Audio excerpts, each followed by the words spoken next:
వీక్షకులందరికీ నమస్కారం. మనం గతంలో ఈశాన్యంలో ద్వారం పెట్టుకోకూడదు అనేటువంటి వీడియోను చేయడం జరిగింది.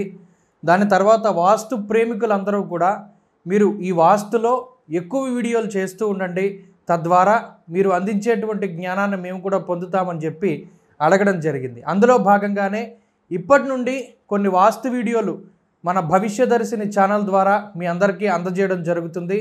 అందులో ఇప్పుడు ఈ వీడియోలో ప్రహరీ గోడ యొక్క నిర్మాణం ఏ విధంగా ఉండాలి, ప్రహరీ గోడను మనం ఏ విధంగా నిర్మించుకుంటే వాస్తుకి సరిపోతుంది, అసలు ప్రహరీ గోడలో ఉండేటువంటి లోపాలు ఏ విధంగా ఉంటాయనేటువంటి విషయాన్ని ఈ వీడియో ద్వారా క్లుప్తంగా తెలుసుకునేటువంటి ప్రయత్నం చేద్దాం. ముఖ్యంగా ఇది మన దగ్గర ఉండేటువంటి స్థలం అనుకుందాం. అంటే ఇది కాంపౌండ్ వాల్. ఈ కాంపౌండ్ వాల్ లోపల మనం క్షేత్రీకృత పదాన్ని క్యాలిక్యులేట్ చేసుకుని, అంటే ఈ స్థలం మొత్తం మనదే కదా అని చెప్పి పూర్తి స్థలంలో మనం నిర్మాణం చేయకూడదు. ఎక్కడైతే కొలతల ప్రకారంగా క్షేత్రీకృత పదం వస్తుందో ధనం, రుణం, ఆయం, దిక్పతి, అంశ, నక్షత్రము, అలాగే ఇవన్నీ కూడా ఏ యజమాని నక్షత్రానికి సరిపోతూ ఉన్నాయో, అలాగే ఎంత క్షేత్రీకృత పదం ఉంటే ఆయుర్దాయం 60 సంవత్సరాల పైబడి ఉంటుందో ఆ కొలతలన్నీ కూడా మనం నిర్దిష్టమైనటువంటి గణితం ద్వారా క్యాలిక్యులేట్ చేసుకుని మాత్రమే ఈ లోపల ఉండేటువంటి నిర్మాణం ఏదైతే బేస్మెంట్ ఉందో దాన్ని మనం నిర్ణయించుకోవాలి. ఇది మొట్టమొదటి విషయం. అలాగే చాలామంది ఈ కాలంలో నైరుతిని ఆనుకుని, అంటే నైరుతి దిక్కు ఎంత దగ్గరగా ఉంటే, ఉదాహరణకి తూర్పు సింహద్వారం కలిగినటువంటి ఇల్లు ఉన్నది. ఈ తూర్పు సింహద్వారం ఇల్లులో మనకి కాంపౌండ్ వాల్ అంత స్థలం ఉన్నప్పుడు దీన్ని నైరుతి దగ్గర నుండి కట్టుబడి ప్రారంభించుకోవాలి. అంటే ఇప్పుడు చూడండి, ఉత్తరానికి తూర్పుకి గ్యాప్ ఎక్కువగా వచ్చింది. ఈ నైరుతికి దగ్గరగా మనం కట్టుకున్నాం. ఇలా నిర్మాణం చేయాలి తప్పితే ఈ నిర్మాణం ఇలా వాయువ్యానికి ఇలా పెట్టుకుని దక్షిణంలో ఎక్కువ గ్యాప్ ఇచ్చుకుని నిర్మాణం చేయకూడదు. అలాగే ఆగ్నేయాన్ని ఆనుకుని నిర్మాణం చేయకూడదు. అలాగే ఈ ఈశాన్యాన్ని ఆనుకుని నిర్మాణం చేయకూడదు. నైరుతి, అలాగే దక్షిణ నైరుతి, పడమర నైరుతి, ఈ దక్షిణం గోడలు, ఈ పడమర గోడలు ఎంత వీలుంటే అంత దాన్ని ఆంచుకుని మనం కట్టుకుంటే, అంటే ఉదాహరణకి ఇక్కడ 2 అడుగులు, ఇక్కడ 2 అడుగులు గ్యాప్ ఇచ్చుకుని మనం ఈ నైరుతి మూల నుండి మాత్రమే నిర్మాణాన్ని ప్రారంభించుకోవాలి. అయితే ఈ ప్రహరీ కూడా వచ్చేసరికి చాలా చోట్ల కొంతమందికి స్థలం ఎక్కువగా ఉంటుంది.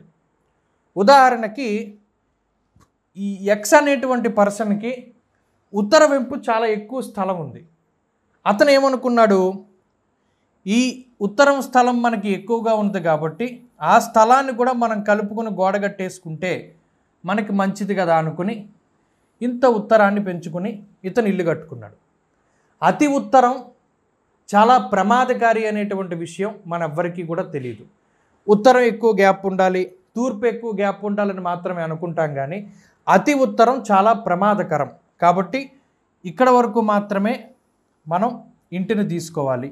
ఇది మొదటి విషయం. అలాగే కొంతమందికి స్థలం క్రాసులు తిరుగుతూ ఉంటుంది. వాస్తురీత్యా ఎవడ దెబ్బతిన్నా, వాస్తురీత్యా ఎవడ నాశనం అయిపోయినా 1 లేదా 2 అడుగుల స్థలం దగ్గరో, అరగజం 1 గజం స్థలం దగ్గరో కకృతి పడడం వల్ల మాత్రమే వాస్తురీత్యా ప్రమాదాలని, వ్యతిరేకమైనటువంటి పరిస్థితుల్ని 100కి 90% మంది ఎదుర్కొంటూ ఉంటారు. ఉదాహరణకి ఈ ఎక్స్ అనేటువంటి వ్యక్తి దగ్గర ఒక స్థలం ఇలా ఉంది. ఈ స్థలం కూడా ఇతందే. అప్పుడు ఇతను ఏం చేయాలి, ఇక్కడ వరకు కట్ చేసుకుని ఈ స్థలం వరకు మాత్రమే మనం ఇంటిని చూపించుకోవాలి తప్పితే ఈ ప్రహరీ గోడను ఇలా ఉత్తరంగా త్రికోణాకారంగా కనుక పెంచుకుంటే చాలా ఎక్కువ స్థాయిలో ప్రమాదాలను ఎదుర్కొనవలసి ఉంటుంది.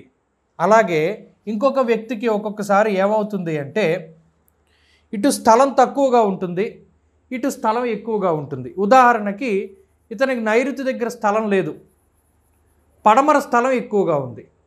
అప్పుడు నిర్మాణాలని కనుక మనం ఇలా చేసుకున్నట్టయితే ఈ నైరుతి భాగం ఇతనికి స్థలం లేకపోయినా పడమర ఎక్కువగా ఉంది కాబట్టి ఇలా కడుపుకుని కాంపౌండ్ వాల్ని కనుక నిర్మాణం చేస్తే సుతహాని రిపువృద్ధి సుఖము ధనప్రాప్తి అన్నారు. ఇలా స్థలం ఉండడం వల్ల ఈ ఇంటిలో ఎవరైతే కొడుకులు ఉంటారో యజమానికి వారికి ప్రాణహాని అని చెప్పడం జరిగింది. కాబట్టి ఈ కాంపౌండ్ వాళ్ళు చాలా నిర్దిష్టమైనటువంటి కొలతలతోటి ఉండాలి. ఉదాహరణకి ఇక్కడ మనం ఎంతైతే గ్యాప్ వదులుకున్నామో అది చివరి వరకు అంతే గ్యాప్ ఉండాలి తప్పితే ఇది ఇలా పొడుగు వెళుతూ ఉండకూడదు. ఉదాహరణకి ఇలా వెళ్ళింది స్థలం అంటే వాయువ్యం పెంపు స్థలంగా మనం దీన్ని లెక్కగట్టడం జరుగుతుంది. వాయువ్యం పెరిగినటువంటి స్థలం వల్ల అధికమైనటువంటి ధన నష్టము, ఇరుగు పొరుగు వారితో సమస్యలు, డబ్బు నీళ్లప్రాయంగా ఖర్చు అయిపోతూ ఉండడం జరుగుతుంది. అలాగే ఈ మధ్య కాలంలో మేము వాస్తుకి వెళ్ళినప్పుడు చాలా చోట్ల గమనించినటువంటి విషయం ఏమిటి అంటే వారు అధికంగా ఈశాన్యాన్ని పెంచుకుంటూ ఉన్నారు. అంటే ఇలా పెంచుకుంటూ ఉన్నారు. ఇది ఈశాన్య భాగం. ఇక్కడ అందరూ గమనించవలసినటువంటి విషయం ఏమిటి అంటే ఉదాహరణకి ఇల్లు ఇలా ఉన్నప్పుడు ఈశాన్యం ఇలా ఉంటుంది. అదే ఈశాన్యాన్ని గనక పెంచుకుని ఇలా ఉన్నట్టయితే ఇల్లు ఆగ్నేయానికి తిరిగి ఉంటుంది. అతి ఈశాన్యం మనం ఎప్పుడైతే కాంపౌండ్ వాళ్ళని తిప్పుకున్నామో ఆ ఇల్లు ఖచ్చితంగా ఆగ్నేయాన్ని చూస్తూ ఉంటుంది. అది చాలామంది గమనించకుండా చేస్తూ ఉన్నటువంటి తప్పు. మనకి స్థలం ఉంది కదా, ఈశాన్యం మన ఇష్టం వచ్చినట్టు పెంచుకోవచ్చు కదా అని చెప్పి ఈశాన్యాన్ని కనుక మనం ఇలా పెంచుకుంటూ పోతూ ఉంటే కనుక ఈ ఇల్లు ఖచ్చితంగా ఆగ్నేయాన్ని చూస్తుంది. ఇదే ఉదాహరణకి మీ చెయ్యిలా స్ట్రైట్గా పెట్టండి, దాన్ని ఈశాన్యానికి తిప్పండి. అతిగా మనం ఈశాన్యానికి తిప్పుకున్నాం, అప్పుడు ఇల్లు ఆగ్నేయాన్ని చూస్తోంది. ఇలా ఉండే కాస్త ఇలా ఆగ్నేయాన్ని చూడడం అన్నది మనం చూడొచ్చు. దీనివల్ల మన సంతానానికి సంబంధించిన సమస్యలు, రుణబాధలు, అగ్ని ప్రమాదాలు, యాక్సిడెంట్లు అధికంగా జరుగుతూ ఉంటాయి. కాబట్టి ఇలా అధికంగా ఈశాన్యాన్ని పెంచుకోవడం కూడా తప్పు. కాబట్టి ఎప్పుడూ కూడా ప్రహరీ కూడా ఇక్కడ ఎంతైతే కొలతుందో ఇక్కడ కూడా అంతే కొలత ఉండేటువంటి విధానంగా చూసుకోవాలి. అలాగే క్షేత్రీకృత పదాన్ని అనుసరించి మాత్రమే ఈ తూర్పు భాగం కానీ, ఉత్తర భాగం కానీ, దక్షిణ పడమరలు కానీ మనం నిర్ణయించడం జరుగుతుంది.